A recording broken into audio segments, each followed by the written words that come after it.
سیدنا نعمان بن بشیر رضی اللہ تعالی عنہ سے روایت ہے کہ نبی کریم صلی اللہ علیہ وسلم نے فرمایا دعا عبادت ہے۔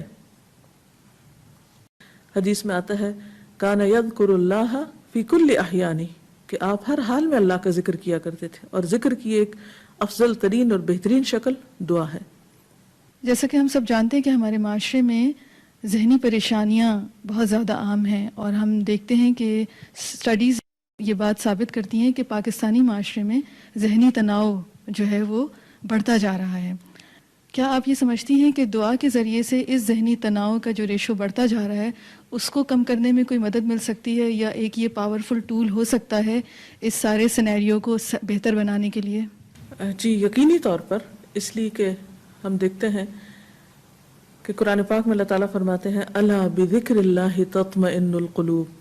سنو اللہ کے ذکر سے دلوں کو اطمینان ملتا ہے۔ جیسا کہ ہم جانتے ہیں کہ ہمارا وجود محض ہمارے ہڈی گوشت پر ہی مشتمل نہیں، بلکہ ہماری روح کے بھی کچھ تقاضے ہیں،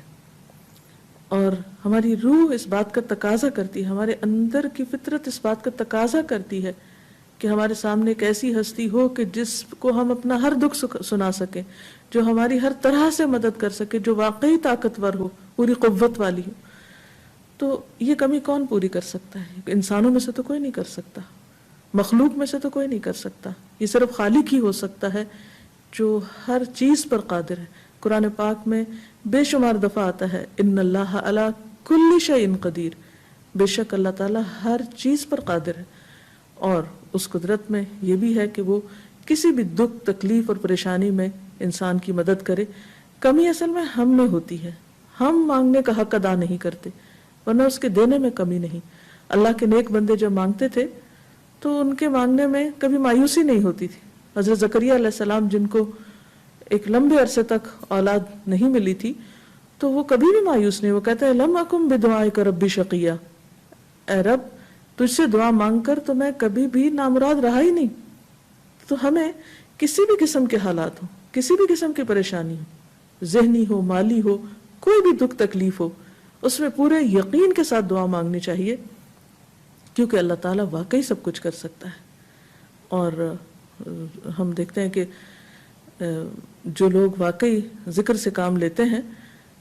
وہ نسبتاً کم ذہنی پریشانیوں کا شکار ہوتے ہیں۔ ایک تو ہوتا ہے وظیفے کے طور پہ ذکر کر لینا، بغیر سوچے سمجھے بس کچھ عدد پورا کرنے کے اوپر توجہ رکھنا، اور اس کے جو روحانی اثرات ہیں وہ قبول نہ کرنا نہیں، بلکہ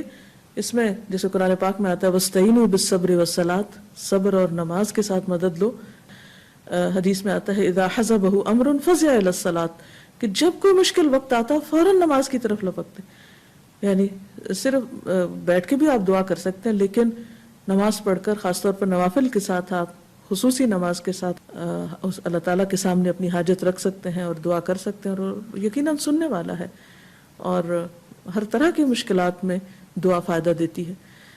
ایک حدیث میں آتا ہے کہ دعا ان مصیبتوں میں بھی فائدہ دیتی ہے جو اتر چکی ہوں، اور ان میں بھی فائدہ دیتی ہے جو ابھی اتری نہ ہوں، یعنی آنے والی مشکلات اور مصیبتوں کی بھی پیش بندی دعا سے ہو سکتی ہے۔